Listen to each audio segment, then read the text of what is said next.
नमस्कार दोस्तों, मैं विजय कुमार आप सबका एक बार फिर से स्वागत करता हूं। हम लोग इससे पहले कर चुके हैं, गुप्तकालीन पूरा कंप्लीट कर चुके हैं। जिन लोगों ने वीडियो नहीं देखा है उनसे दोबारा उसको देख लीजिए। जितना ज़्यादा आप देखिएगा उतना ज़्यादा आपको हेल्प मिलेगी। तो आइए आज हम लोग स्टार्ट करने वाले। गुप्त वंश के संस्थापक था कौन था? कृष्णगुप्त। मगध के किस परवर्ती गुप्त शासक ने मौखरी शासक को पराजित किया था? तो वो कौन था? कुमारगुप्त तृतीय। मौखरी शासक ने किसे परास्त कर मगध के अधिकांश भाग को जीत लिया था? तो वो था दामोदर गुप्त। हर्षवर्धन ने किसे मगध के क्षेत्र में अपना प्रतिनिधि बनाया था? तो सही आंसर है इसका माधव गुप्त। हर्षवर्धन की मृत्यु उपरांत बिहार के कुछ क्षेत्रों में कुछ समय के लिए तिब्बत की संप्रभुता स्थापित हो गई थी, जिसका अंत किया गया था। किसने अंत किया था? तो आदित्य सेन ने। के किस परवर्ती गुप्त शासक ने अश्वमेध यज्ञ का आयोजन किया था? तो वो किया था आपको आदित्य सेन ने। मगध के परवर्ती गुप्त वंश के अंतिम शासक था। अंतिम शासक किसे बताया गया है? तो वो बताया गया है आपको जीवित गुप्त द्वितीय को। मगध के किस परवर्ती गुप्त शासक को असंख्य शत्रुओं का विजेता कहा जाता है? तो ये कहा गया है कृष्णगुप्त को। मगध के परवर्ती गुप्त शासक और उसके उपाधियों का सुमलिखित कीजिए। अब इन कौन कौन क्या क्या उपाधि लिया है तो वो देख लेते हैं। हर्षगुप्त जो था उसने कौन सा उपाधि लिया है? तो वो लिया है परम भट्टकार महाराजा धीराज का, उसने लिया है वीर योद्धा का। कुमारगुप्त ने लिया है आपको राजाओं का सिरमौर। जीवित गुप्त ने किसका लिया है? तो जीवित गुप्त ने लिया है राजाओं का सिरमौर। और डी में है आदित्य सेन। आदित्य सेन को बोला जाता है परम भट्टारक महाराजा धीराज। 10वां प्रश्न है दोस्तों, मगध के किस परवर्ती गुप्त शासक के बारे में कहा गया है कि उसने समुद्र तट तथा हिमालय के शत्रुओं को जीता था? तो ये बोला जाता है जीवित गुप्त को। हर्षवर्धन की मृत्यु के बाद मगध का अंतर्गत एक विस्तृत साम्राज्य स्थापित करने वाला प्रथम शासक था। कौन था? आदित्य सेन। मगध के किस परवर्ती गुप्त सम्राट के शासनकाल में चीनी राजदूत वांग यून से भारत की यात्रा की? तो ये यात्रा की आदित्य सेन ने। मगध के परवर्ती गुप्त शासकों का सही क्रम क्या है? तो ये सही क्रम आपको बताया गया है। ये है कृष्णगुप्त पहले, उसके बाद हर्षगुप्त, फिर जीवित गुप्त, फिर कुमारगुप्त, फिर दामोदर गुप्त, फिर महासेन गुप्त, उसके बाद है देवगुप्त, उसके बाद है माधव गुप्त और आदित्य सेन।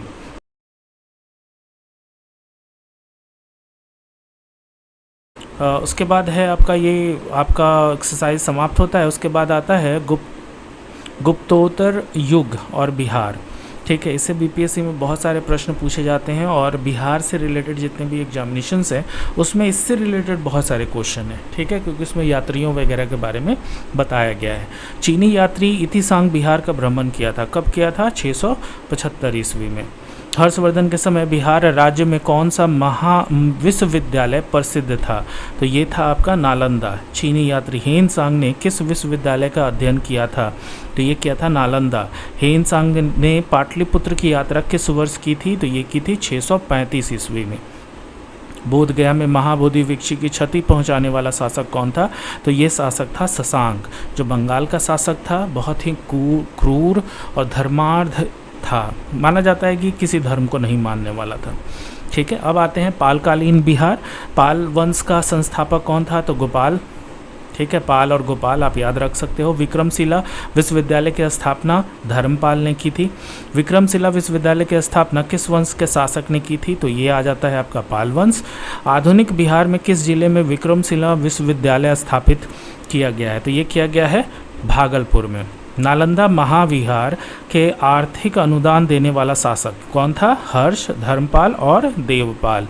मुंगेर यानी कि बिहार को अपनी राजधानी बनाने वाला पाल शासक था। कौन था? अपना देवपाल। पाल शासकों द्वारा बौद्ध धर्म के किस संप्रदाय के विशेष प्रोत्साहन दिया गया है? तो ये है महायान। किस शासक के काल में शैलेंद्र वंश के शासक ने नालंदा में एक बौद्ध मठ का स्थापना करवाया था? तो ये था आपका देवपाल। नालंदा विश्वविद्यालय के खर्च के लिए किसने 200 गाँव को दान में दिया था? तो ये दिया था धर्मपाल। किस शासक का उदोतपुरी यानी कि बिहार शरीफ में बौद्ध विहार की स्थापना करवाया था? तो ये था हमारा गोपाल। किस काल में कांस्य मूर्तियों का निर्माण एवं उन्नत शैली का विकास बिहार में हुआ था? तो ये हुआ था पाल युग में ही। बिहार में पाल युग और कांस्य के निर्मित मूर्ति की एक उन्नत शैली का विकास हुआ। कांस्य मूर्तियों के निर्माण की इस शैली का निर्णायक देन थी। तो ये देन किसकी थी? धीमन और विठपाल की। ठीक है, अब आते हैं 13वां प्रश्न। ये आता है आपका पालकालीन कांस्य मूर्तियों के कलाकार धीमीन और विठपाल कहाँ के निवासी थे? ठीक है, धीमीन जो था वो बेटा था विठपाल का। ठीक है, याद रखिएगा। और ये लोग कहाँ से बिलोंग करते थे? तो ये बिलोंग करते थे आपका नालंदा से। पालकालीन कांस्य प्रतिमाएं सांचा में ढली है, इसका साक्ष्य मिलता है। तो इसका साक्ष्य कब मिलता है? कहाँ से मिलता है? नालंदा एवं कुकरीहार, यानी कि कुकरीहार किसको बोला जाता था? गया को। उसके बाद आइए, पालकालीन मूर्तियाँ कलाकार धीमीन और विठपाल समकालीन थे। किसके शासक में थे ये?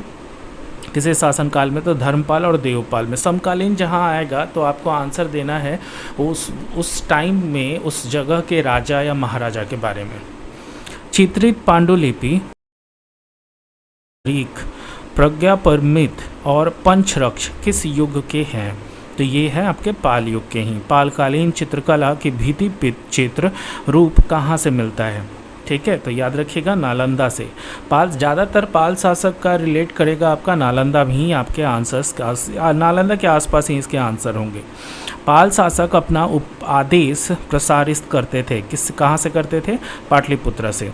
पाल काल में श्रीनगर भुक्ति कहा जाता था?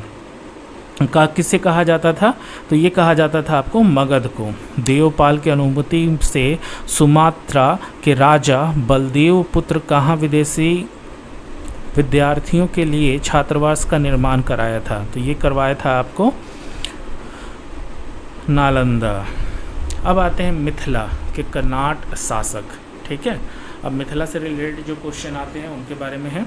तो पहला आइए, तो मिथिला या तिरहुत के कर्नाट राज्य का उदय यानी कि 1097 से 98 में किसके शासनकाल में हुआ था? तो ये था रामपाल। मिथिला या तिरहुत के कनट राज्य का शासक था, कौन था हमारा? ये था राम सिंह देव। मिथिला के कर्नाट शासकों की राजधानी थी, कहाँ थी आपका? सिमरावरगढ़। कर्नाट वंश का अंतिम शासक था, कौन था ये? आपका हरि सिंह। कर्नाट वंश का पूर्णतः अंत हुआ पूर्णतः अंत कब हुआ था? तो 1378 ईस्वी में। बिहार में किसके समय में पंजी प्रबंध का विकास हुआ था? तो ये हुआ था कर्नाट शासक। तिब्बती इतिहासकार धर्मस्वामी तिरहुत आया था, कहाँ से आया था? कब आया था ये? 1234 ईस्वी में। बख्तियार खिलजी का आक्रमण के समय कर्नाटक राज्य का किसका शासक था? तो उसके समय नरसिंह देव थे। तुर्क सेनापति तुगरीब तुलन द्वारा मिथिला के आक्रमण की चर्चा करने वाला विदेशी यात्री था, कौन था ये हमारा? तो ये आपका आ जाता है धर्मा स्वामीन और मुल्ला तकिया। तुकरील तुगन के अभियान के समय कर्नाटक राज्य का शासक था, तो ये था राम सिंह देव। कर्नाटक शासक में कौन एक महान समाज सुधारक था? तो ये था हरि सिंह देव। पंजी प्रबंध मिथिला क्षेत्र में किसके शासनकाल में मुख्य रूप से विकसित हुआ था? ये हुआ था हरि सिंह देव। इसी के साथ दोस्तों आपका ये भी चैप्टर यहीं समाप्त होता है। अब हम लोग स्टार्ट करते हैं मध्यकालीन बिहार, यानी कि बिहार में तुर्कों का आक्रमण कब हुआ, कौन संस्थापक थे तुर्क सत्ता के, इनके बारे में। तो पहला प्रश्न है आपका, बिहार के तुर्क सत्ता के स्थापक कौन था? कौन स्थापना किया था आपका? तो इब्ने बख्तियार खिलजी। ठीक है, बख्तियार खिलजी में बिहार में पहली महत्वपूर्ण विजय थी, कहाँ थी? बिहार शरीफ को उसने जीता था, यानी कि उदंतपुरी। ठीक है, बिहार शरीफ को क्या बोला जाता है? उदंतपुरी। ठीक है, 1198 में। बिहार के तुर्क सत्ता का स्थापना कब हुई? तो अभी हुई 1198 में। बख्तियार खिलजी ने अपना प्रशासनिक मुख्यालय कहाँ बनाया? तो प्रशासनिक मुख्यालय इसका बिहार शरीफ था। नालंदा विश्वविद्यालय को किसने ध्वस्त किया? तो ये भी आंसर आपको पता है, बख्तियार खिलजी ने। ये बहुत ज़्यादा पूछा जाने वाला क्वेश्चन है। बख्तियार खिलजी के आक्रमण के समय पाल वंशीय शासक था। कौन था हमारा? इंद्रयुम्न पाल। बख्तियार खिलजी के आक्रमण के समय सेन वंशीय शासक था। कौन था? लक्ष्मण सेन। बिहार में सूफी संतों का आक्रमण किस शताब्दी में हुई थी? तो ये हुई थी आपको 12वीं शताब्दी में। और बिहार में आने वाला पहला सूफी संत कौन था? तो ये था मोमीन आरिफ। मनेर की विजय के किस सूफी संत का संबंध था? मनेर पर विजय जो था वो माना जाता है ताज फ़कीह करके एक सूफी संत थे, उनसे इनका संबंध माना जाता है। ठीक है, इसके बाद आते हैं हम लोग सल्तनत कालीन बिहार। बिहार में सैनिक अभियान आयोजित करने वाला पहला सुल्तान था। कौन था? इल्तुतमिश। ठीक है, बिहार में दिल्ली सल्तनत के अधीन करने वाला प्रथम सुल्तान था। तो ये भी था हमारा इल्तुतमिश। इल्तुतमिश ने 1225 के लगभग किसे पराजित कर बिहार पर अधिकार किया था? तो इसकी लड़ाई किसके साथ हुई थी? हिसामुद्दीन एवज के से इसकी लड़ाई हुई थी 1225 में। निम्नलिखित में से कौन सल्तनत काल में बिहार का प्रांतपति नहीं रहा था? तो ये नहीं रहा था मुबारिज खां के। किस काल में बिहार पर दिल्ली सल्तनत के सुल्तानों का निर्णायक वर्चस्व स्थापित हुआ? तो ये स्थापित हुआ तुगलक काल में। बिहार के कर्नाट वंश के शासक हरि सिंह देव को पराजित करने वाला सुल्तान था। तो ये सुल्तान था गयासुद्दीन तुगलक। मोहम्मद बिन तुगलक ने बिहार के किस नगर का नाम तुगलकपुर दिया था? तो ये दिया था दरभंगा को। दरभंगा के एक दुर्ग और जमा मस्जिद का निर्माण करने वाला सुल्तान था। तो मोहम्मद बिन तुगलक। तुगलक काल में बिहार की राजधानी थी, बिहार की राजधानी बिहार शरीफ था। ठीक है, जो आज के डेट में आधुनिक नालंदा जिला कहा जाता है। बिहार राज्य का नाम बिहार किसने दिया था? तो ये दिया था तुर्कों ने। बिहार राज्य का नाम बिहार किस काल में पड़ा? तो ये पड़ा तुगलक काल में। मलिक इब्राहिम और मलिक बया बिहार के प्रशासक किस काल में था? तो ये था तुगलक काल में। बिहार के तुगलक काल के सर्वाधिक महत्वपूर्ण प्रशासक मलिक इब्राहिम और मलिक बया का मकबरा है। तो ये मकबरा कहाँ है? बिहार शरीफ में। बिहार के प्रसिद्ध संत शेख अहमद चिरमपोश को भेंट किस सुल्तान ने किया था? तो ये किया था गयासुद्दीन तुगलक। फिरोज तुगलक के फारसी अभिलेख कहाँ से मिलता है? तो ये भी मिलता है आपको बिहार शरीफ में। उत्तर बिहार के कर्नाट शासकों का अंत किस सुल्तान के द्वारा हुआ था? तो ये हुआ था गयासुद्दीन तुगलक। 14वीं सदी में तिरहुत का फिरोज ने किस वंश का शासन आरंभ करवाया था? तो ये करवाया था वैनवार वंश ने। तिरहुत के किस वैनवार वंश के शासक का छत्र छाया के प्रसिद्ध कवि विद्यापति ने अपने काव्य की रचना की? तो ये काव्य की रचना की शिव सिंह। बिहार में प्रारंभिक तुर्क गतिविधियों के संदर्भ में महत्वपूर्ण जानकारी प्रमुख स्रोत हैं। तो ये स्रोत माने जाते हैं तबकात नासिरी ने। इब्राहिम लोदी के काल में बिहार के किस सूबेदार ने सुल्तान के विद्रोह किया था? तो ये विद्रोह किया था दरिया खां नुहानी ने। बिहार के जनजातीय क्षेत्र के लिए झारखंड शब्द का प्रयोग पहली बार हुआ था। तो ये हुआ था 13वीं शताब्दी में। वर्तमान बिहार के लिए बिहार नाम सर्वप्रथम किस रचना से मिलती है? तो ये मिलती है तबकाते नासिरी से। किस सुल्तान ने के तिरहुत और तुगलकपुर का नाम दिया? तो ये दिया था मोहम्मद बिन तुगलक ने। किस सुल्तान ने तिरहुत में अपने सिक्के जारी किए थे? तो ये फिरोज शाह तुगलक। किस सुल्तान के राजगीर स्थित जैन मंदिरों का अनुदान दिया था? तो फिरोज शाह तुगलक। तुगलक काल में बिहार के प्रांतपति पद का आसीन रहे। कौन रहे थे? तो मलिक बया और मुदुल मुल्क। दिल्ली के किस सुल्तान ने बिहार में सैनिक अभियान पर मुंगेर तक अपना राज्य विस्तृत किया? तो ये क्या था? सिकंदर लोदी ने। बख्तियार खिलजी का बिहार का प्रथम पड़ाव कहा जाता है? तो मनेर बिहार शरीफ स्थित। मलिक बया का मकबरा विशिष्टता है? तो ये किसकी विशिष्टता मनाई जाती है? तो पहला है ये सलामी दीवारें और लंबूतरा गुबंद। ठीक है, पेट्रोल वॉल्स थे और कोनिकल डोम थे। मनेर स्थित बड़ी दरगाह में किसका मज़ार है? तो ये मज़ार है आपको मुखदूम मैया का। अगला चैप्टर है चोरो वंश एवं उज्जैनी वंश। वो मध्यकाल में सोन नदी के घाटी के क्षेत्र में किस जनजातीय राज्य का उत्थान हुआ था? तो ये हुआ था खरवार का। ठीक है। पाल सत्ता के पतन काल में मध्य बिहार के किस जनजाति ने अपना राज्य गठित किया था? तो ये गठित किया था भार में। 12वीं शताब्दी में पश्चिम बिहार, चंपारण, मुजफ्फरपुर में कौन राज संगठित हुआ था? तो ये राज हुआ था चेरो राज। चेरो राज का संघर्ष किन मुस्लिम राजवंशों के साथ हुआ? तो ये वंश हुआ आपका, पहला तो तुगलक के साथ हुआ, दूसरा सूर शासकों के मुस्लिम राजवंश के बीच में, और लास्ट मुगल। दलपत शाही का संबंध किस राज्य से है? तो ये है उज्जैनी राज। चेरो शासकों में शाहाबाद क्षेत्र से विस्थापित किया। किसको किया? उज्जैनियों को। शेर शाह ने मुगलों के विरुद्ध संघर्ष में किससे सहायता प्राप्त की थी? तो ये की थी चेरो शासक से। बिहार पर राज्य करने वाला जनजातीय राजवंश था, तो ये वंश था चेरो वंश। किस चेरो राजा ने जगदीशपुर के मेले की शुरुआत की थी? तो ये था फूलचंद्र। चेरो जनजाति की शक्ति का वास्तविक पतन किसके द्वारा हुआ था? तो ये हुआ था उज्जैनियों शासक। भोजपुर में उज्जैनीय शासक का संस्थापक था, तो ये था हमारा, पता होगा आपको, संतन सिंह। ठीक है, सतन सिंह। सतन सिंह का मूल नाम क्या था? ये भी कभी कभी पूछता है। तो ये था आपका देवराज। ठीक है। भोजपुर में उज्जैनी शासकों की राजधानी रही थी। तो ये कहाँ रही थी? ये रही थी ढावा, बिहटा और बक्सर। भोजपुर के उज्जैनी शासक निम्न में से कौन नहीं थे? तो इनमें से कौन नहीं थे? ठीक है, तो ऑप्शन है आपका संग्राम देव, राजा रामशाही, राजा नारायण मंडल और बाघमल।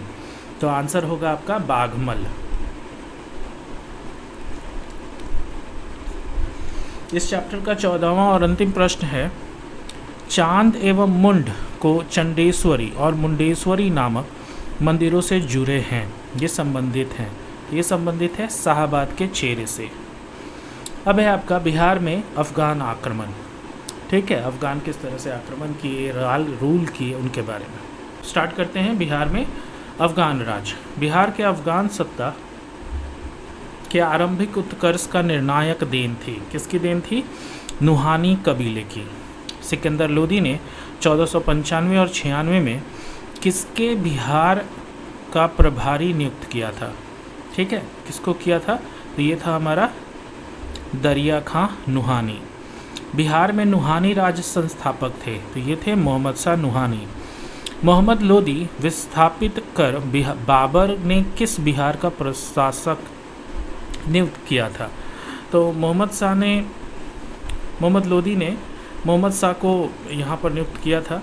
ठीक है, मोहम्मद शाह नुहानी के पुत्र यानी कि जलाल खां को यहाँ नियुक्त किया था।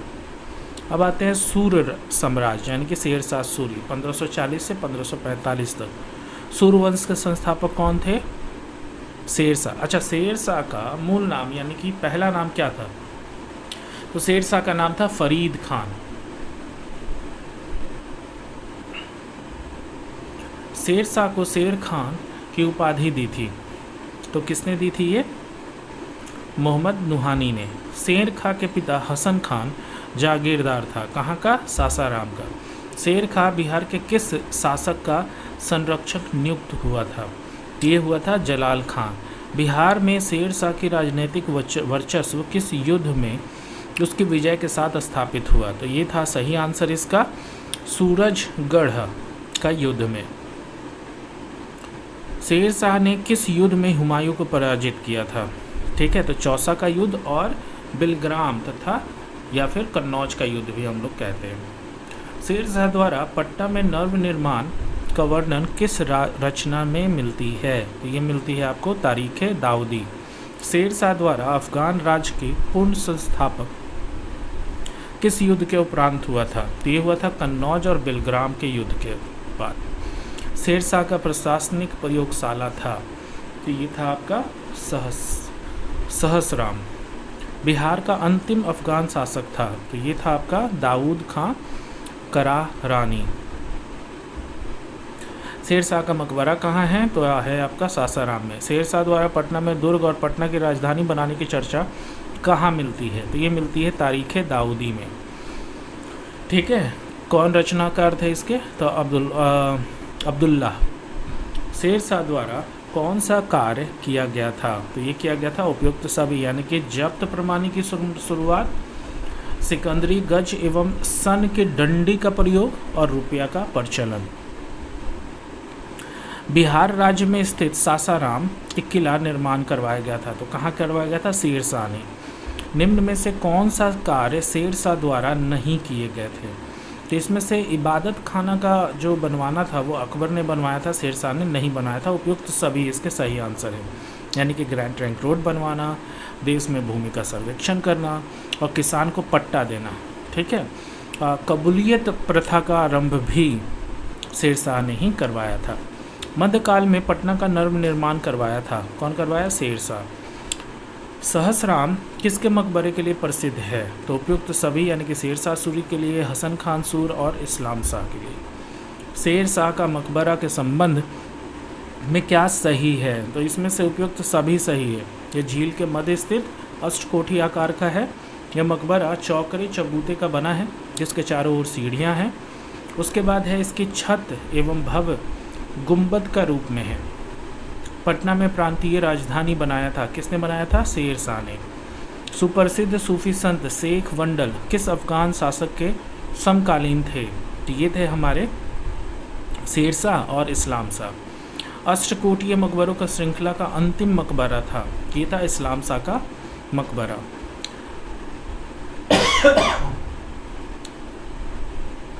शेरशाह के अधीन बिहार के कितने सरकारें यानी कि प्रमंडल थी? तो ये थी 7। शेरशाह द्वारा पटना किले के नगर के बनाने का कितना व्यय हुआ, यानी कितना खर्च लगा था? ठीक है, पटना किले को बनवाने में। तो सही आंसर है 5 लाख। इसके बाद दोस्तों है मुग़ल कालीन बिहार। अफ़गान तो हम लोगों ने पढ़ लिया, अब मुग़ल का सल्तनत काल भी पढ़ लिया, अफ़गान भी पढ़ लिया, अब है मुग़ल काल। तो बिहार को सर्वप्रथम अपने साम्राज्य में मिलाने वाला मुग़ल शासक कौन था? तो ये था अकबर। बिहार में मुग़ल राज का प्रांत का दर्जा दिया था 1580 में। किस मुग़ल शासक ने मनेर में बड़ी दरगाह का भ्रमण किया था? ये था बाबर। किस मुग़ल शासक ने मनेर का बंगाल को सुल्तान से भेंट की थी? ये था हमारा हुमायूं। पटना की विजय में किस मुग़ल शासक ने भाग लिया था? सही आंसर है अकबर। किस मुग़ल राजकुमार ने अपने विद्रोह का क्रम में बिहार में शरण ली थी? तो सही आंसर है शाहजहां। मुग़ल कालीन बिहार में कितने सरकारें यानी प्रमंडल थी? तो इसका भी सही आंसर है 7। अकबर कालीन बिहार के सूबेदारों में प्रसिद्ध था, कौन प्रसिद्ध था? सही आंसर है राजा मान सिंह। बिहार किस मुग़ल सूबेदार ने रोहतास में अपनी राजधानी बनाई? तो सही आंसर है राजा मान सिंह। किस मुग़ल शासक ने के समय बिहार में सर्वाधिक विद्रोह हुआ? तो सही आंसर है अकबर। बिहार के मुग़ल कालीन इमारतों की सबसे पुरानी या पुराना कौन सा है? तो ये है हाजीपुर का जमा मस्जिद। राजकुमार आज़ीम द्वारा अजीमाबाद में बसाने पर कितना व्यय हुआ था? अजीमाबाद बनाने में कितना पैसा खर्च हुआ था? तो 1 करोड़ के आसपास इसको खर्च आया था। बिहार में राजकुमार अजीम का कार्यकाल था 1702 से 1712। औरंगजेब के शासनकाल में बिहार में सरकारों की संख्या कितनी थी? तो ये थी 8। 7 था पहले, उसके बाद औरंगजेब जब आया तो 8 हो गया। किस मुग़ल शासक ने शासनकाल का खोखरा देश यानी कि छोटा नागपुर में विजय संपन्न हुई थी? सही आंसर है जहांगीर। सिख गुरुओं ने किनका बिहार से घनिष्ठ संबंध है? सही आंसर है गुरु नानक का, गुरु तेग बहादुर का और गुरु गोविंद सिंह का। किस मुग़ल सम्राट ने शासनकाल में बिहार और किस मुग़ल सम्राट के शासनकाल में बिहार पर दिल्ली का नियंत्रण विस्तृत समाप्त हो गया था। सही आंसर है फर्रुखसियार। ईरानी यात्री मोहम्मद सादिक किस मुग़ल शासक के समय बिहार आया था? सही आंसर है जहांगीर। ईरानी यात्री अब्दुल लतीफ़ किस मुग़ल शासनकाल में बिहार में आया था? तो अकबर। राजा मान सिंह को बिहार प्रांत के प्रांतपति नियुक्त किया था। किसने किया था? अकबर। मुग़ल शासक जहांगीर 1621 में किसके बिहार के प्रांतपति नियुक्त किया गया था? सही आंसर है राजकुमारी परवेज को। राजकुमार परवेज, नॉट राजकुमारी। राजकुमार अजीम को किसके बिहार का सूबेदार बनाया था? सही आंसर है औरंगजेब। पटना को अजीमाबाद नाम दिया गया, कब दिया गया था? तो राजकुमार अजीम ने अजीमाबाद बोला था फिर पटना को। वह प्रथम मुगल सम्राट जिसका राज्याभिषेक बिहार में हुआ? सही आंसर है फर्रुखसियार। किस मुगल शासक के राज्याभिषेक पटना में हुआ था? फर्रुखसियार। किस मुगल शासक के काल में बिहार पर बंगाल के नवाबों का नियंत्रण स्थापित हुआ? सही आंसर है बहादुर शाह प्रथम। मुगल प्रांत बनने में उपरांत बिहार का गवर्नर था, कौन था? मिर्ज़ा अजीज़ कोकलतास। मुगलकालीन बिहार का गवर्नर रहा, कौन रहा? उपयुक्त सभी, सुजात खान, सैयद खान, मुखर्रब खान, सब था यहाँ का गवर्नर। बिहार में किस मुगल शासक के राज्याभिषेक अंग्रेजों के संरक्षण में हुआ था? ठीक है, सही आंसर है शाह आलम सेकंड। ठीक है, याद होगा बैटल ऑफ पलासी। चलिए, मुगल काल में बिहार का व्यापार किस महाद्वीप से होता था? तो ये होता था उपयुक्त सभी, यानी कि एशिया से भी, अफ्रीका से भी और यूरोप के कुछ एरिया से भी। बिहार में मुगल स्थापत्य कला का सर्वप्रथम उदाहरण है, ये उदाहरण है मनेर स्थित शाह दौलत का मकबरा। बिहार के मनेर में स्थित शाह दौलत का मकबरा बनाया गया था, ये बनाया गया था इब्राहिम खां काकर ने। बिहार के मनेर में स्थित शाह दौलत का मकबरा संबंध में क्या सही है? तो ये सही है, ये भी दोनों, यानी कि इसका निर्माण लाल पत्थर से हुआ है। ठीक है, मनेर में जो शाह दौलत का मकबरा है, और अकबर के अधीन विस्तृत संश्लेषित श्रेणी में प्रभाव इस पर मिलता है। यानी कि अकबर ने जो मकबरा वगैरह बनाया था उसका जो शैली था, सेम शैली यहाँ भी इस्तेमाल किया गया था। 1556-57 में मुगल शासक अकबर ने किसकी विद्वता के पुरस्कार में उसे मिथिला का राज्य दे दिया था? सही आंसर है महेश ठाकुर। शाहजहां के काल में बिहार का सूबेदार कौन था? तो ये था शाइस्ता खान। अकबर ने बंगाल तथा बिहार के मुगल साम्राज्य में मिलाया, कब मिलाया था? तो 1576 में। मुगल कालीन में किस वर्ष बिहार के बंगाल सूबे का अंग मान लिया गया था? तो ये मान लिया गया था आपको कब? 1773 में। चलिए दोस्तों, इसी के साथ आपका ये चैप्टर समाप्त होता है, और इसके बाद हम लोग मॉडर्न बिहार तक हम लोग इसके बाद वाले वीडियोस में हम लोग स्टार्ट करेंगे। तब तक के लिए आप अपना ख्याल रखें, वीडियो को लाइक एंड सब्सक्राइब करना बिल्कुल ना भूलें, और वीडियो को जितना ज़्यादा हो सके उतना ज़्यादा बार सुनिए और उतना ज़्यादा बार शेयर कीजिए, ताकि ज़्यादा से ज़्यादा आपके दोस्तों को इनसे हेल्प मिल सके। ठीक है, तब तक के लिए अपना ख्याल रखिए।